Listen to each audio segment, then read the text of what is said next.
anglais.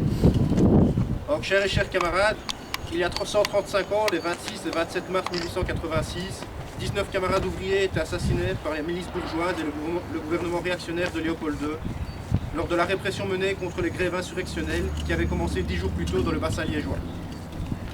Le 18 mars, des militants anarchistes voulaient en effet commémorer place Delcourt le 15e anniversaire de la Commune de Paris, dont nous commémorons cette année le 150e anniversaire.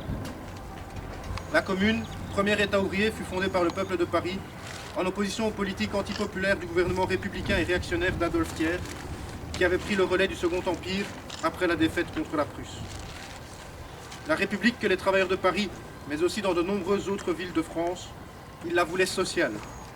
Et cette République sociale, elle a été réprimée violemment et brutalement durant la semaine sanglante par la République bourgeoise entre le 21 et 28 mai 1871. 15 ans plus tard, la répression fut aussi sanglante contre les travailleurs de la verrerie, de la sidérurgie et des charbonnages qui s'étaient levés contre la misère, la mise au chômage forcé sans indemnité et les lock-outs imposés par le patronat en pleine crise de surproduction capitaliste. Les grèves d'abord isolées des bassins industriels liégeois, Carolo et Borin s'étendirent et devinrent insurrectionnelles dans cette crise amplifiée par de mauvaises récoltes. Camarades, ce sont les besoins de notre classe qui font l'histoire. Les travailleurs qui luttaient entre autres pour des augmentations de salaire ou le suffrage universel firent usage du droit de grève et bravèrent les lois bourgeoises. Ils partaient à la conquête de nouveaux droits, notamment l'organisation en syndicat qui est aujourd'hui toujours menacée. Camarades, il nous faut replacer ces luttes dans un contexte international de lutte syndicale ou pour la conquête de droits syndicaux à l'époque. 2 ans avant le massacre de Roux, en France, la loi Waldeck-Rousseau abrogeait celle de Le Chapelet de 1791 qui interdisait les organisations syndicales. En 1886, c'est aussi le 1er mai qu'il y eut une grève générale aux États-Unis et à Chicago pour la réduction collective du temps de travail. Et c'est cette date qui est devenue la Journée internationale de lutte des travailleurs. Que retenir de ces événements pour notre lutte aujourd'hui? Tout d'abord, c'est la lutte contre nos exploiteurs et pour la libération de notre classe que nous avons conquis des avancées, des protections sociales et des droits sociaux.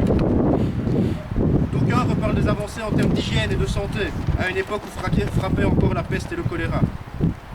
Mais une chose est certaine, camarades, la bourgeoisie ne s'intéresse à notre hygiène et à notre santé qu'une fois que les ravages de la maladie parmi notre classe menacent la production et le taux de profit du patronat.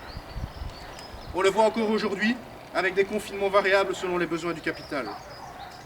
Par contre, les lieux où la contamination est la plus forte, plus de 40%, se fait toujours sur le lieu de travail.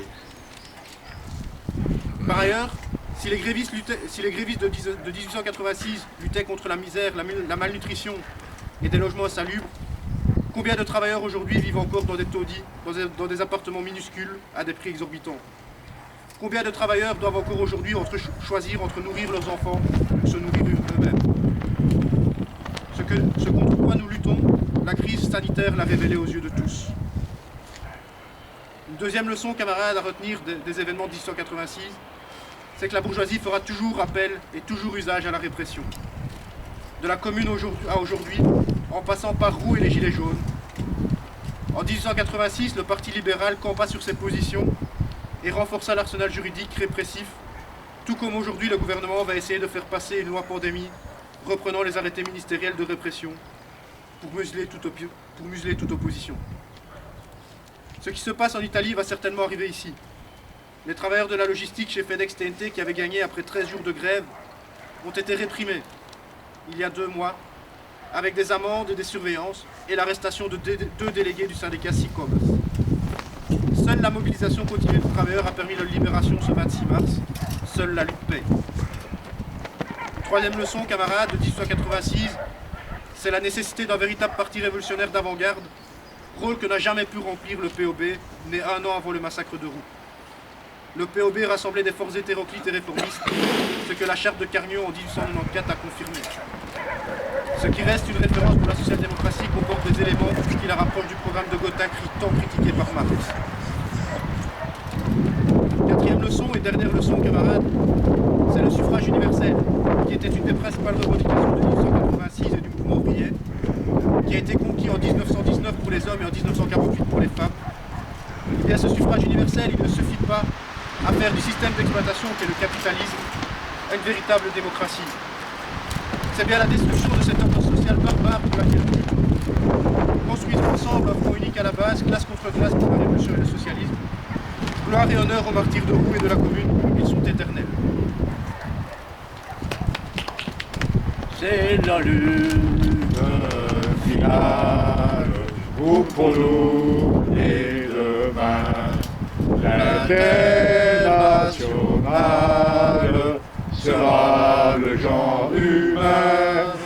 C'est la lutte finale, vous pour nous et demain. L'internationale sera le genre humain. Merci les camarades. En nu een